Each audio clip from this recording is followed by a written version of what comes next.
tonight we're going to sample two bottles next to each other. They're samples that Chuck has, I guarantee, never had, but they are from a charity that we are part of that is near and dear to our heart, which is Barrels for Hope. If you have not checked them out, definitely check them out. It's run by Whiskey Tornado. Lance does a great job with that. And then Stuff and Whiskey and a couple other channels all got together and did this. We are just members as part of it. And I mean, these two bottles are a reason, besides the good they do, that I joined, because I've been wanting these bottles, but they're expensive bottles. They run about the $100 range. So I was like, if I'm going to buy them, better go to a good cause. So here we go. So they are from Dark Arts.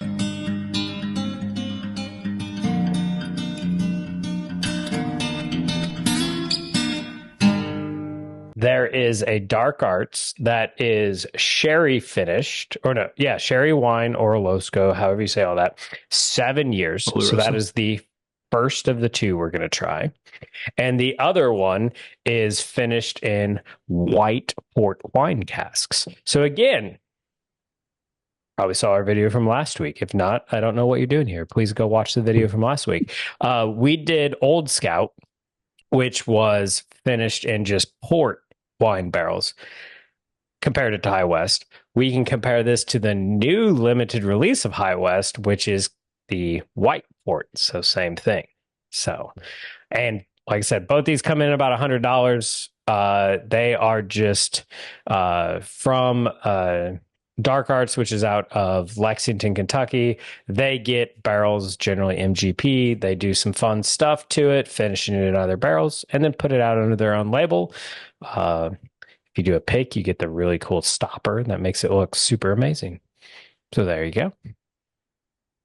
Bourbons or ryes? They should both be bourbons. And Lance is probably cussing right now, like, what are you doing? Yeah, so 7-year-old straight bourbon whiskey, 111.6 proof for the sherry, and 7-year-old bourbon whiskey, 113.46 for the port.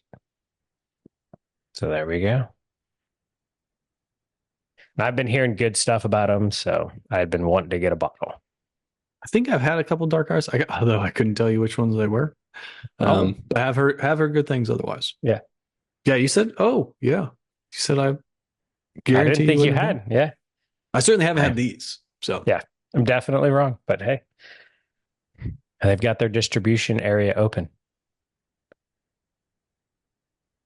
So yeah, they do. Some of the local places have done picks. Okay, yeah. So they've made their rounds.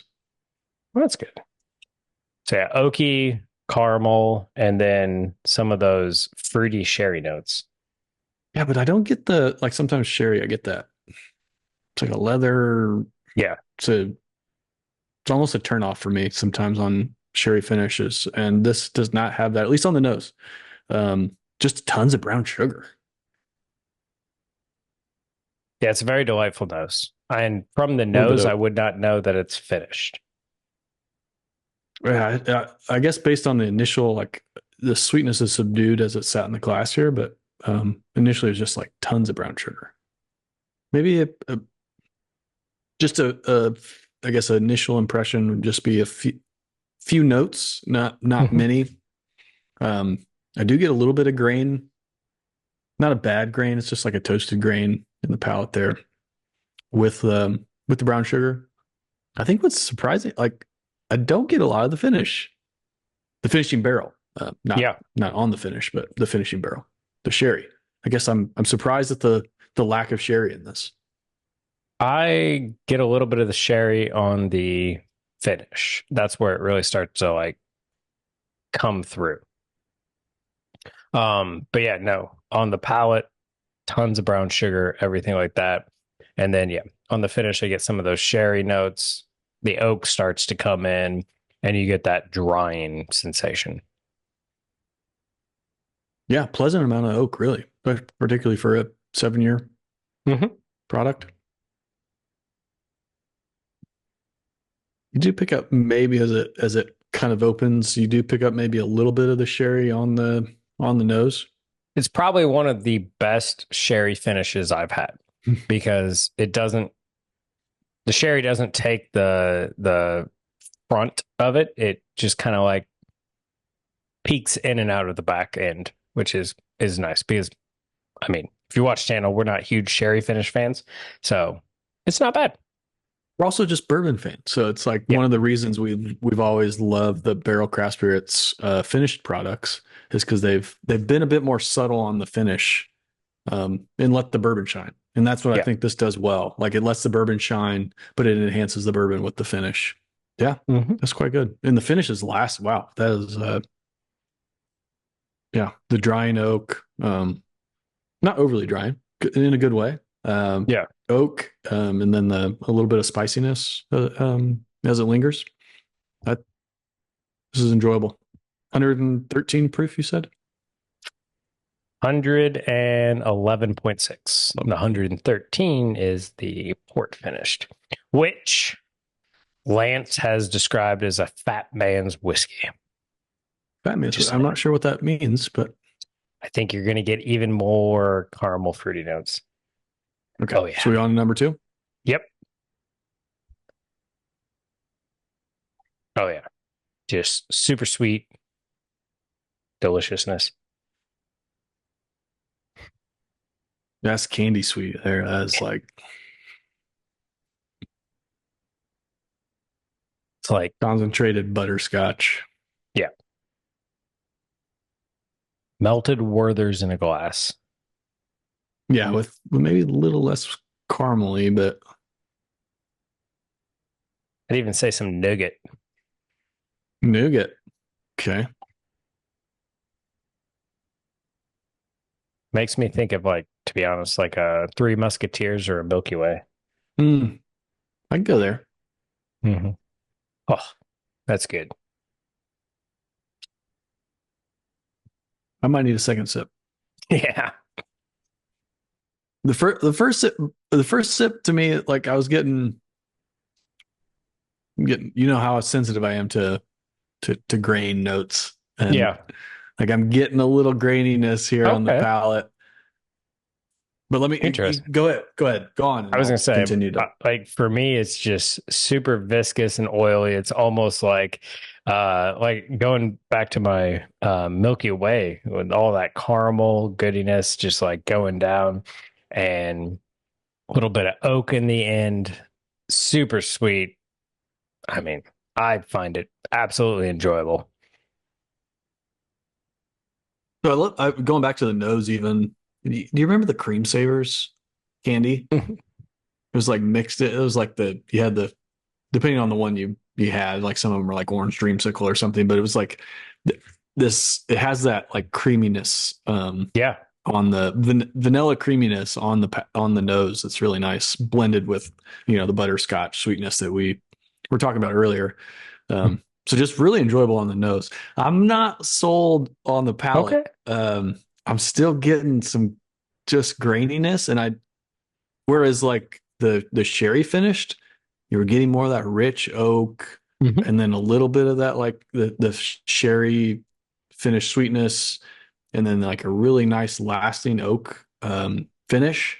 I'm just not getting that on this. Like it's a bit more graininess, and then the white port gives you that beautiful nose, I think, but Mhm. it kind of leaves me wanting more in that the palate and the finish. Yeah. I mean, I'm not a super pork connoisseur, but I do know white wines are more delicate than dark red wines. And so maybe the flavor doesn't impart as much with the white port. I don't know, but I don't know. I enjoy it. I'm not gonna lie. I would probably get the Old Scout port finish before I got this one,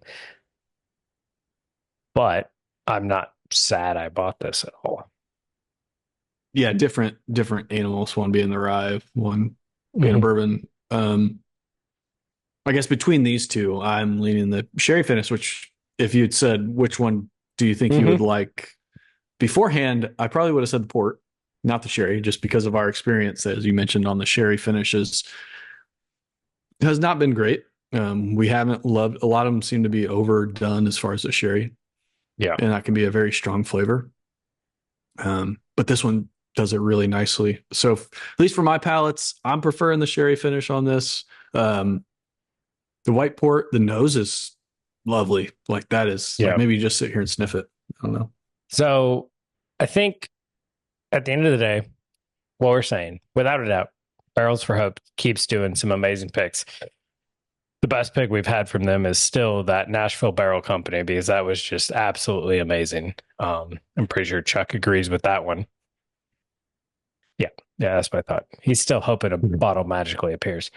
But We can all these are dream. both delicious. If you see a dark art pick that you think you would like, I think it's safe to say take a chance on them. Yeah, $100 is steep, but it's still not. I'm going to trash on them again. Bardstown Bourbon Company, $150, $160 steep. And at the bare minimum, you're starting with a 7-year-old MGP, which we know is good, and then they're doing some fun stuff with it. So, I mean, I say give them a chance. They're doing something good. Yeah, like I said, I know I've had them before, but I couldn't even tell you which ones I've had. Maybe some Rise, but um, the only thing I remember is that I didn't have a bad one. So I think Yeah, that's still true here. My preference is this sherry finished. That's just hitting all the notes for me from start to finish. But I don't think you can go wrong with these, and I yeah. think it hangs at that 100 at that $100. Mm-hmm. Certainly on the higher end, but you're also when you're getting picks like this and smaller batch finishes, that's kind of where we're at nowadays. So Yeah, agreed. So yeah, if you have not checked out Barrels for Hubs, do that. They're doing some good for work, sure, everything like that. And if you haven't had a dark arts, it might be time to do it. And with that, cheers. See you next time. stay neat.